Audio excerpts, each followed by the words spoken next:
All right. Hey guys, believe it or not, this room right here is a very special room to me here on our church campus.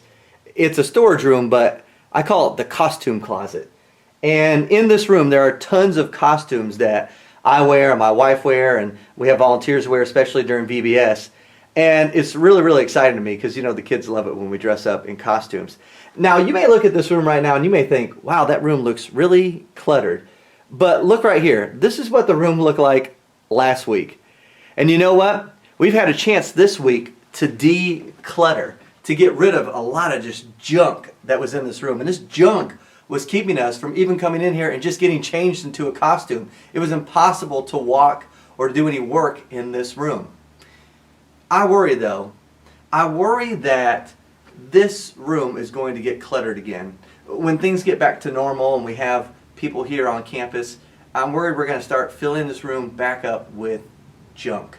And it's going to be difficult to use this room again. I worry the same thing for our lives.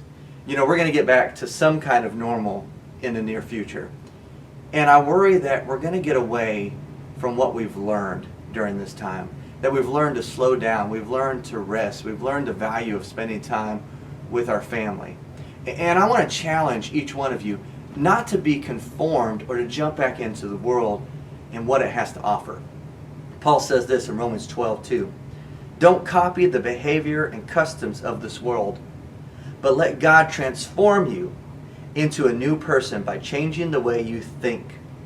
Then you will learn to know God's will for you, which is good and pleasing and perfect.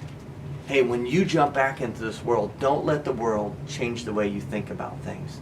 Don't let the world tell you got to be busy, you got to be cluttered, you got to be doing this, you got to be doing that. Because that stuff keeps us from spending time with God. It keeps us from telling our family about God. It keeps us from sharing about God with our neighbors.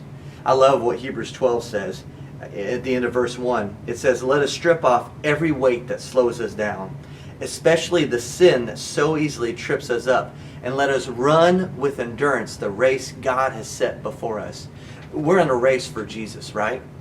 But if you're a runner, you can't run if you've got weight hindering you down. You would never run with a backpack full of books or rocks or anything crazy like that. And you would never leave your shoes untied or tangled together because then you couldn't run. Let's not get back into the old customs of letting all the things we do in life weigh us down. By staying so busy and so cluttered in our life, there's so much junk that there's no room for God. Let's not do that. And let's not get back into our old sinful ways that trip us up and keep us from following God. Let's make sure that when we add things to our schedule, when we add things back to our life, we seek God first and we say, God, do you want me to add this back in my life? Is this something our family needs to be doing? Is this keeping us from spending time with Jesus every day as individuals, as a family? Is this keeping us from spending time with our church family and in community with others? So I just want to challenge you. As you start to make plans to get back to normal, make sure you ask God, hey God, is this something that needs to be in my life right now? Or is this just some worldly junk that's keeping me from following you? Love you guys. Hope you have a great day.